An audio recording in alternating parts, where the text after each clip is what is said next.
ମୁଖ୍ୟ ଉଦ୍ଦେଶ୍ୟ ହେଲା ମଧୁବାବୁଙ୍କୁ ମରଣୋତ୍ତର ଭାରତ ରତ୍ନ ଦିଆଯାଉ ବୋଲି ଉତ୍କଳ ସମ୍ମିଳନୀ ତରଫରୁ ଆମେ ବାରମ୍ବାର ଦାବି କରି ଆସିଛୁ ଏବଂ ଏ ସଂକ୍ରାନ୍ତରେ ଆମେ ମହାମହିମ ରାଷ୍ଟ୍ରପତିଙ୍କୁ ଗୋଟେ ରିପ୍ରେଜେଣ୍ଟେସନ୍ ଦେଇଥିଲୁ। ସେ ୟାକୁ ହୋମ୍ ଡିପାର୍ଟମେଣ୍ଟକୁ ରେକମେଣ୍ଡ କରିକି ପଠାଇ ଦେଇଛନ୍ତି।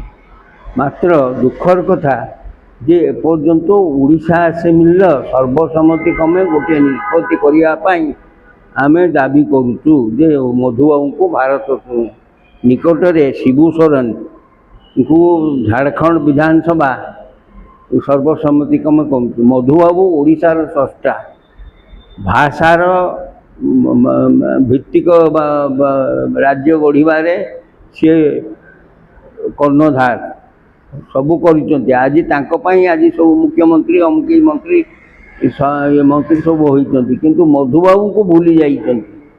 ଏବଂ ତେଣୁ ଆମେ ସରକାରଙ୍କ ଠାରେ ଓଡ଼ିଶା ସରକାରଙ୍କ ଠାରେ ଦାବି କରୁଛୁ ଯେ ଓଡ଼ିଶା ଆସେମ୍ବଲିରେ ସର୍ବସମ୍ମତିକ୍ରମେ ଏକ ପ୍ରସ୍ତାବ ଗୃହୀତ କରି ଭାରତ ସରକାରଙ୍କୁ ପଠାନ୍ତୁ ଏବଂ ଏ ଡବଲ ଇଞ୍ଜିନ୍ ସରକାର ସମୟରେ ଗୋଟେ ସୁଯୋଗ ମିଳିଛି ଏ କାର୍ଯ୍ୟଟି ହୋଇପାରିବ। ତେଣୁ ଫିଲୋସଫର କିଙ୍ଗ ଯିଏ ଆମର ବର୍ତ୍ତମାନ ମନ୍ତ୍ରୀ ଅଛନ୍ତି ମୁଖ୍ୟମନ୍ତ୍ରୀ, ତାଙ୍କୁ ଅନୁରୋଧ ଏସବୁ କାର୍ଯ୍ୟ ଟିକେ କରନ୍ତୁ।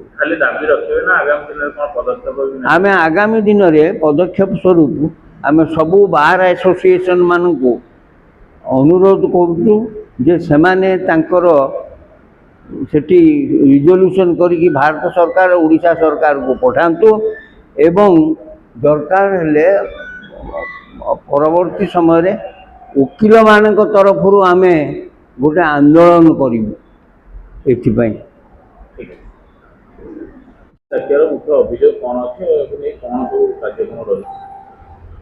ମୁଁ ଦିଲ୍ଲୀପ ଦାସ ଶର୍ମା, ଉତ୍କଳ ସମ୍ମିଳନୀର ସାଧାରଣ ସମ୍ପାଦକ।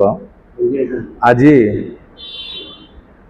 ମୁଖ୍ୟତଃ ଉତ୍କଳ ସମ୍ମିଳନୀ ତରଫରୁ ଉତ୍କଳ ଗୌରବ ମଧୁସୂଦନ ଦାସଙ୍କୁ ଭାରତ ରତ୍ନ ପ୍ରଦାନ କରିବା ପାଇଁ ଆଜିର ସାମ୍ବାଦିକ ସମ୍ମିଳନୀ ଡକାଯାଇଛି।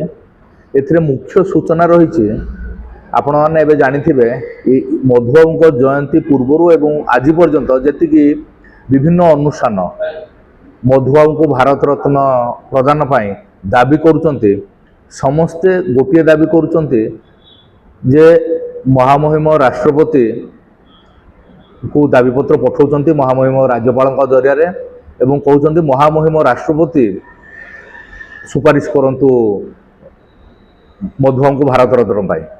କିନ୍ତୁ ମୁଁ ଏଠି ଆପଣମାନଙ୍କ ଜରିଆରେ ଗୋଟିଏ ସୂଚନା ଦେବାକୁ ଚାହୁଁଛି, 2024 ମସିହାରେ ଉତ୍କଳ ସମ୍ମିଳନୀ ପକ୍ଷରୁ ଉତ୍କଳ ସମ୍ମିଳନୀର ରାଜ୍ୟ ସଭାପତି ଅନନ୍ତ ପ୍ରସାଦ ଜେନା ମହୋଦୟ, ଉତ୍କଳ ସମ୍ମିଳନୀର ଉପଦେଷ୍ଟା ପଦ୍ମଚରଣ ନାୟକ ଏବଂ ସାଧାରଣ ସମ୍ପାଦକ ଭାବରେ ମୁଁ ନିଜେ ଏବଂ ଉପସଭାପତି ଡକ୍ଟର ସୁରେନ୍ଦ୍ର ମିଶ୍ର ଏବଂ ଆମ ଶାଖାର ସଭାପତି ସମ୍ପାଦକମାନେ ଆମେ ମହାମହିମ ରାଷ୍ଟ୍ରପତିଙ୍କୁ ରାଜଭବନରେ ସାକ୍ଷାତ କରିଥିଲୁ 2024 ମସିହାରେ ଏବଂ ଆମ ଦାବିପତ୍ର ଦେଇଥିଲୁ ଯେ ଆପଣ ମହାମହିମ ୟାଙ୍କୁ ଦିଅନ୍ତୁ, କାହାକୁ ମଧୁବାବୁଙ୍କୁ ଭାରତ ରତ୍ନ ପ୍ରଦାନ ପାଇଁ ଆପଣ ସୁପାରିଶ କରନ୍ତୁ, କିମ୍ବା ଆପଣ ଯେହେତୁ ଜଣେ ଓଡ଼ିଆ ରାଷ୍ଟ୍ରପତି ଆମ ଓଡ଼ିଆ ଭାବରେ ଆପଣଙ୍କର ପ୍ରଥମ କର୍ତ୍ତବ୍ୟଟି ଏଇଠି କରନ୍ତୁ।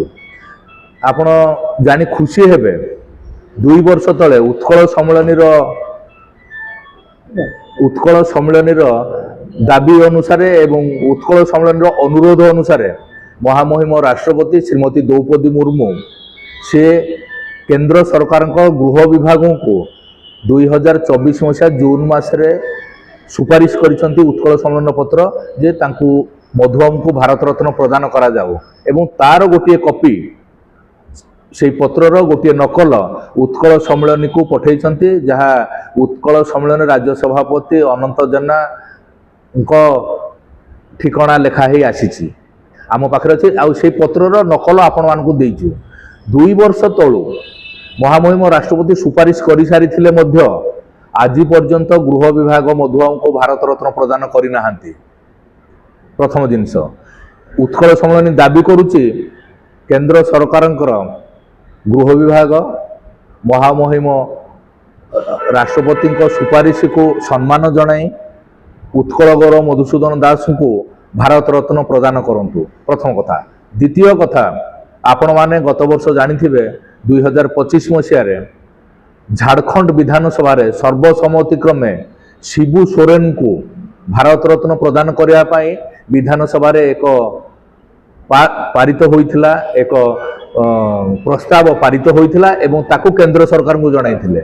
आमे मध्य सेतबेले 2025 मसीह मध्य दाबी करिथिलु ओडिशा विधानसभा रे पारित हो, एक प्रस्ताव पारित हो एवं केंद्र सरकार को गृह विभाग को से प्रस्ताव दिया जाऊ जे महामहिम राष्ट्रपति सुपारिश को सम्मान जनाई एवं आम गृह विभाग पारित वार्ता जे नहीं मधुबाबू को भारत रत्न प्रदान करा जाऊ। तेणु आमे वर्तमान समस्त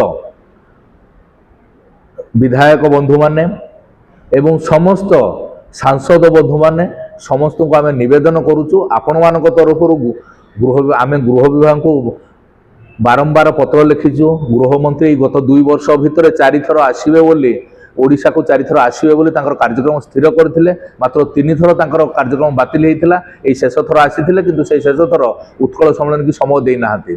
तेणु मु वर्तमान अनुरोध करिवि समस्ते मान्यवर सांसदगण सबु दल मत निर्विशेष एवं मान्यवर विधायकगण समस्ते तांकू गृह विभाग को केंद्र सरकार गृह विभाग को दाबी करंतु जे आमर सेठारे भारत रत्न गृह विभाग दो एवं महामहिम ओडिया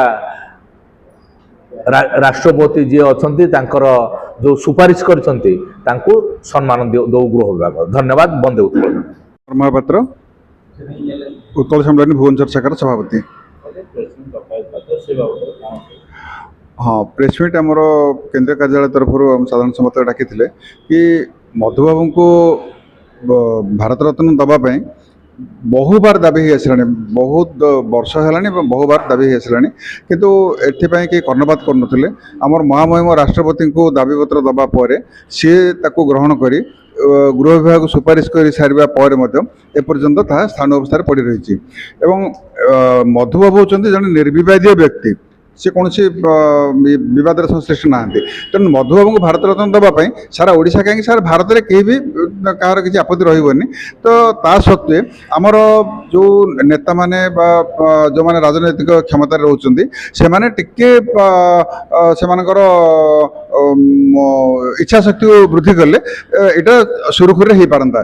तो से आमर कहबार कथा होची जे उत्कल सम्मेलन समेत सारा राज्यर समस्त बार एसोसिएशन वकील बंधु मैंने आमर एवं विभिन्न सामाजिक अनुष्ठान बहुत समय दाबी उपस्थापन कर। तेणु बर्तमान आमर गोटे मात्र अनुरोध होची जे महामहिम राष्ट्रपति सुपारिश को भित्ति करी गृह विभाग या पदक्षेप नौ।